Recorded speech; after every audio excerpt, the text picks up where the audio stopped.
Okay, I know last year we celebrated live music being back in a big way, but even with that being said, Live Nation, the company that owns Ticketmaster, earned nearly $23 billion this year. That's a number worth talking about. Today on the podcast, the staggering power of Live Nation.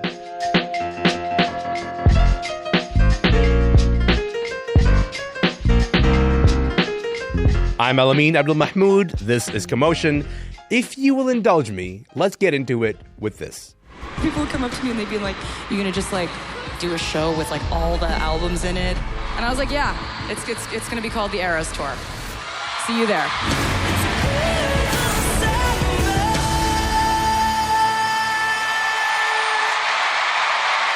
Come on, you know what it is. That is a bit of the concert film, Taylor Swift, the Eras Tour. This tour is worth talking about. The whole last year live music is worth talking about because that tour is the first ever tour to generate more than $1 billion in revenue. $1 billion. It just seems like an overwhelming number to say. Live Nation Entertainment sold the tickets for that tour. Recently, Live Nation revealed that it brought in nearly $23 billion US in revenue in 2023. In Canadian money, if you're keeping track, that is about $30 billion. But it's not just the Taylors and Beyoncés pumping up that figure. Live Nation is a giant. It has its fingers in every aspect of the live music experience. We're talking about ticketing, but also merchandise, also bar sales. And when you're that big, it begins to raise a question that a lot of people in the music industry are having to contend with, which is, has Live Nation become too powerful? Here to unpack that question, we've got two people with us, Adrian Horton from The Guardian and Sean Bowering, who runs the Garrison and Baby G music venues in Toronto. Sean, Adrian, welcome to the show.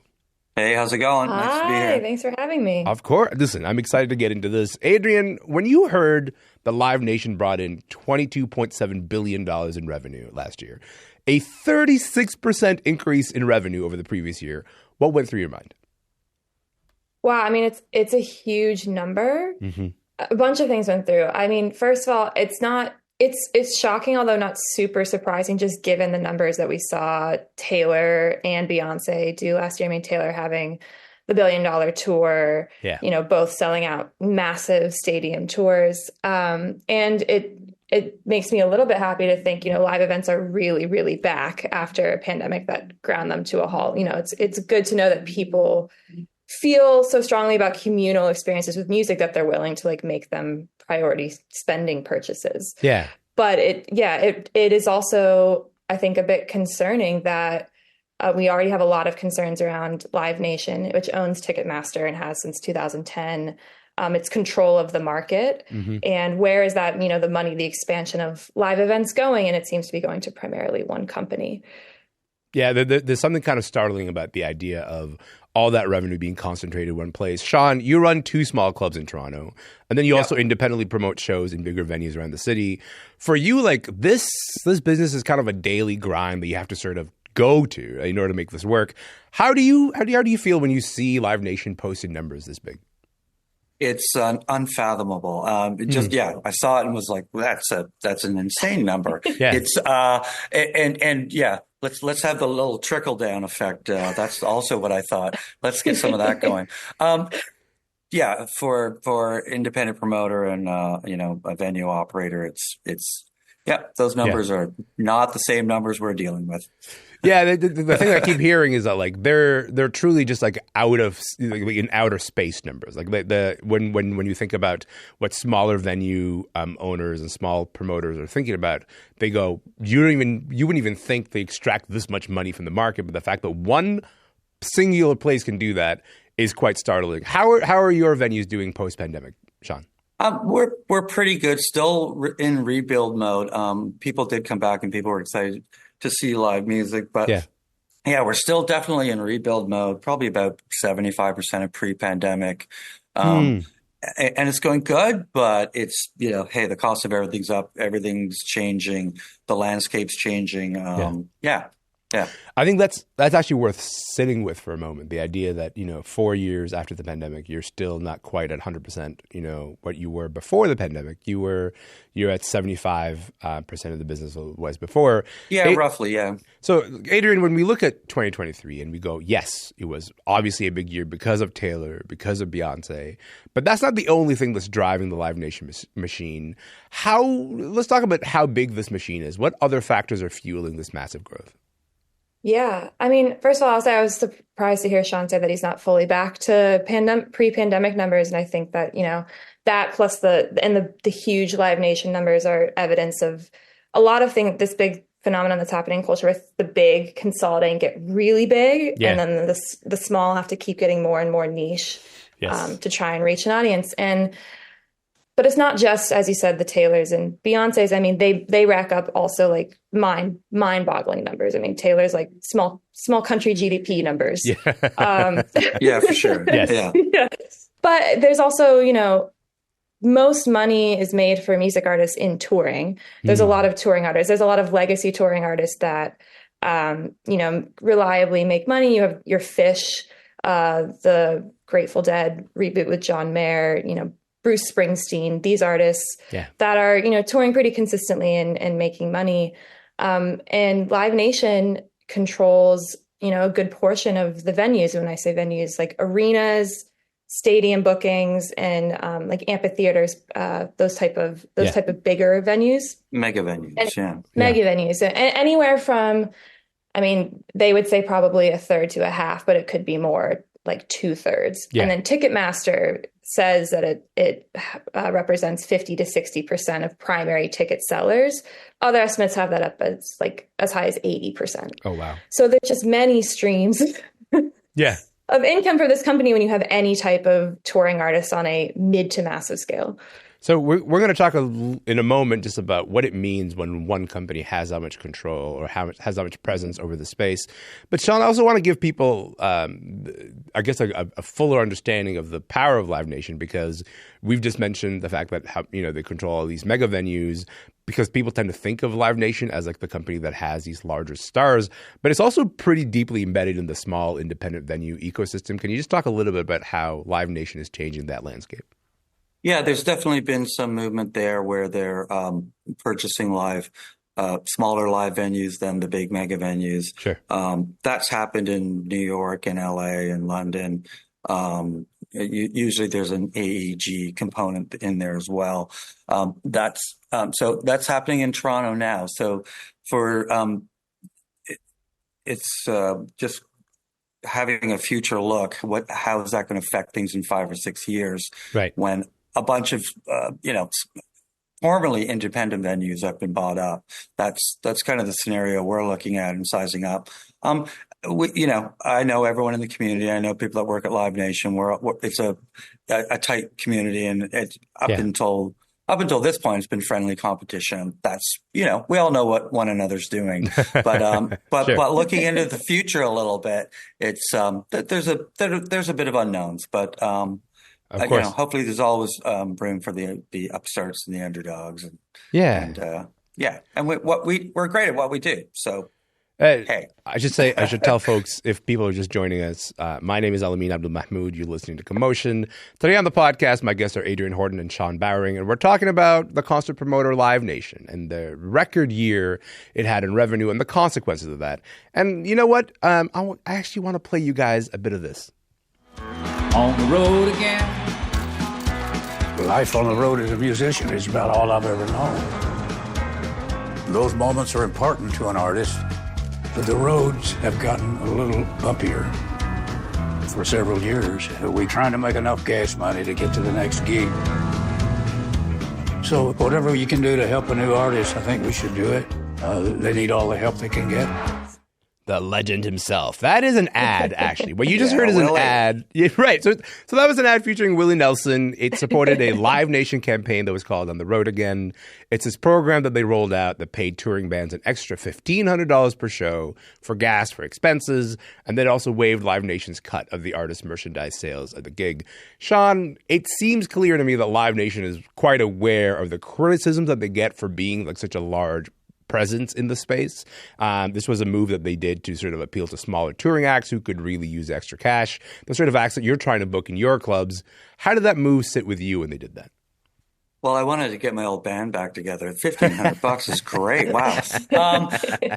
It's a carrot. It's a carrot that they're dangling, and they're definitely getting into, they're thinking about the smaller market. I've always said the live music ecosystem is a house of cards. So my venues are on that bottom tier, and you can't have Adele at the top or Taylor Swift too, without all those bottom venues. And if you pull one out, it collapses. So they're kind of jumping around, getting into that area, offering the subsidized touring for smaller artists. It's great for the artists. We can't compete with it. And is it sustainable? Is it a long-term run? Adrian, the other dimension of this is that, of course, Live Nation, despite putting up all those big numbers, it's been kind of a bumpy year, particularly legally, because a bunch of people said, hey, we noticed how large this operator is in the space, and there are some challenges to that. Can you just talk a little bit about what those challenges are? Yeah, there are a lot. I will say, contrary to, I think, popular belief, they did not start with the Taylor Swift Eras Tour debacle. Okay. Although that really blew it up. Yes, that's true. Very hopeful. But I mean, the size of Live Nation, which, again, owns Ticketmaster, has been a subject of concern for a long time. In fact, there was a Justice Department, investigation into them. I don't know if investigation, but they were warned basically that they said that they had violated rules back in 2019 and was given an agreement that they've, again, maybe allegedly violated. And the Justice Department was investigating them for antitrust violations prior to the Taylor Swift debacle. That blew that out of the water. So the antitrust violations, that's the idea that they are so big that they can in fact act in a way that is not in favor of the consumer. That's to explain that to people. That basically venues are forced to work with Live Nation, forced to use Ticketmaster, penalized if they don't. Yeah. And that consumers are then forced to jump through a million hoops, pay extra fees, pay whatever price, Ticketmaster and Live Nation say. Yeah. I like to joke that, if Swifties wanted to use their power to trust bus, this is the best possible use of the fandom. And after the debacle, there were several lawsuits by individual fans saying that the way that Ticketmaster ran the sale put the tickets in the hands of bots that resold them for $20,000. Because that debacle was it was Taylor Swift said, okay, I'm going to announce this tour. And then I guess Ticketmaster said it's going to go through this verified fan process. And a lot of Taylor Swift fans were heartbroken, and they had no recourse because they just simply couldn't. This was the only way you could get tickets, and it sort of felt it was mishandled. I should explain that to people. Yes. Yes. Sorry. I forget that, not everybody lives in the, yes, of course. They're not all consuming the same information we are. Of course. My sister Megan went through the same thing. She's a Swiftie and she loves it. And she had the heck of a time getting tickets and ended up getting them in Vancouver and is now basing a holiday around it. Okay, that's pretty good. All right. That's great. And if you did get tickets, they're very, very expensive. Yes. Oh, yeah. Yeah. Yep. Yeah. So, and that's it. It's kind of that's the concert for that year. This is it. Is that we've sort of, this is a problem, right? The problem is that we've pushed concert prices, or this particular ecosystem right now has pushed concert prices to a level where a concert is the same amount as a vacation. You have to sort of literally think of it as this is, you used to be able to go see a show, $30, $40 for a pretty significant artist. You're now in the territory of, it's regular for you to spend $150, $200 to go see an artist that you maybe can afford. And the problem is that I don't really see a way out of this one. Maybe Adrian, last word to you on this is what do you see as a future of this sort of Live Nation dominance over the music industry? Wow. I mean, I think for a while at least, it's going to keep being big, and the big artists are going to keep, raking in as, the most, these kind of mind-boggling numbers. We will see what happens with this Justice Department investigation that's still underway that could put more restrictions on how Live Nation runs its business. There's also a bipartisan bill, which is like shocking that, you know, Democrats and Republicans come together for Ticketmaster. They agree over this. Yeah. The one thing we can all agree on is that fees should be less. So that, like, I don't know if that's actually going to pass Congress, but it would not bust up Live Nation. It would change its business practices. That could potentially happen. In the meantime, people really want to see their artists, and I think that's overall a good thing. Then again, people want these communal music experiences, and I think as things go, if people have the money and are able to, they're gonna still pay for these kind of big experience concerts. Yeah. Maybe a couple little ones thrown in, and the trend right now is still growth. I don't think this type of growth is sustainable, but we shall see. Well, yeah, for the consumer, how can you afford 5 concerts that are $1,000 each? Yeah, that's the not sustainable part. So it's interesting to see where it's going to go. I should also, before I let you guys go, I should also say that, like, it's also not sustainable in the sense that, like, Taylor Swift and Beyonce and Bruce Springsteen can't tour on the same year every single year. Like, that's just not how these artists work. And so for that reason alone, you cannot have infinite growth. Sean, Adrian, I got to leave it there. But thank you so much for your time. Thank you for being here, you guys. Appreciate it. Thank you. Thanks for having us. Yeah, of course. Thanks. Appreciate it. Love it. Of course. Adrian Horton is a writer based in Brooklyn, New York. You can read her reporting on Live Nation in The Guardian. And Sean Bowering runs music venues. He's based in Toronto.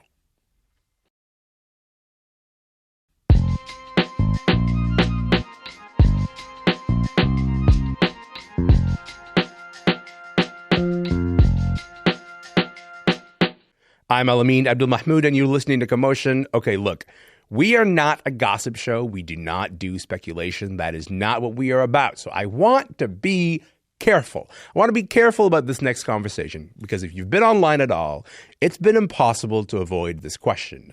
Where is Kate Middleton? Kensington Palace has assured us that the Princess of Wales is recovering from a successful planned abdominal surgery. And every media outlet in the UK is sticking to the line. Everything is fine. But the internet, as the internet sometimes does, is not buying it. She hasn't been seen in public since the end of December. And this week, speculation reached this fever pitch after Prince William was a no-show at his godfather's memorial service, citing, quote, a personal matter. Now, again, I want to reiterate, not a gossip show, but the way that this story has been playing out on the internet, I think it raises a lot of questions about the intersection of celebrity and internet culture. Ellie Hall is a reporter who's helped us navigate this tricky territory before. Ellie, welcome back to Commotion, friend. How's it going? Thank you for having me. It's some crazy times out here. It is a wild time. Let's talk about it. Let's get into there. Okay, I repeat, Kensington Palace sticking to that line. And actually, I have an update. I have an update for you. This just came out last night. I'm ready. So KP gave a new statement to The Sun last night. KP being Kensington Palace. Oh, sorry, Kensington Palace. I'm not in the industry shorthand, pal. But anyway, continue. I'm so sorry. Yeah, Kensington Palace are Will and Kate's press team. Yeah. Last night, the palace attempted to dismiss, quote, wild conspiracy theories, unquote, that have spiraled out of control online in recent days. Yeah. A Kensington Palace spokesman said, "We were very clear from the outset that the Princess of Wales was out until after Easter, and Kensington Palace would only be providing updates when something was significant." So this is brand new. They saw the memes. They said, we're going to need to say something. That's unusual, though, right? Like, it's unusual for the royals to sort of address internet conspiracies. Can we talk a little bit about how out of hand this all got? What kind of stuff did we see online this week? This has been beyond jokes. Normally everyone's got some jokes about the royal family, but this has gone from beyond, she's getting plastic surgery, or, she's just taking a vacation, to actual, like, people going real deep in the weeds and referencing Princess Diana and all of this stuff that is getting a little out of control. Yeah, when I saw the memes, a couple of them were like silly and funny, and I thought, okay, the internet's having a bit of fun with this, and then it kind of took a bit of a dark turn, and I guess I'm interested in what it is about the royals that attracts that kind of energy, and that kind of attention, because it felt for a little while there like everything is fair game, and I'm not sure that everything should be fair game. Big thing about this that's interesting is that King Charles is also going through a health crisis right now. Right. Around the same time when we got the news about Kate's surgery, he went in for prostate treatment, and then it came out that he had cancer.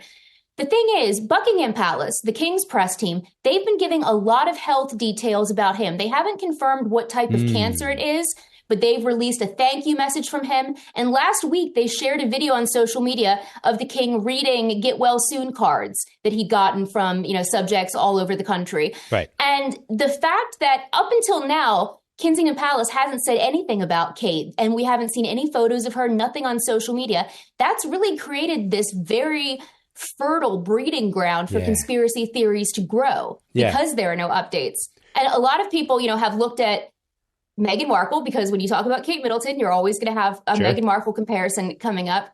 She was out of commission when she was pregnant with their first child, Archie, her and Harry's first child, Archie. But she was constantly in the papers. There was news about her during all of that time, even though she wasn't being seen. Right. So a lot of Meghan fans are pulling up what's going on with Kate right now and saying, hey, why have there just been no stories about her? It wouldn't take much for there to be a story about her. Maybe someone, she got delivered flowers or something. Those were the kind of stories that would come out about Meghan. But there's nothing.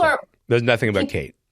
Absolutely nothing about Kate. The only thing that slightest update we have is that her sister was seen vacationing in St. Bart's. So sister's not worried, apparently. She's off having a vacation with her family. But that's another weird thing, because no one was seen visiting Kate. We only got a message that when the king was in getting his prostate treatment, he visited Kate. Yeah. No pictures.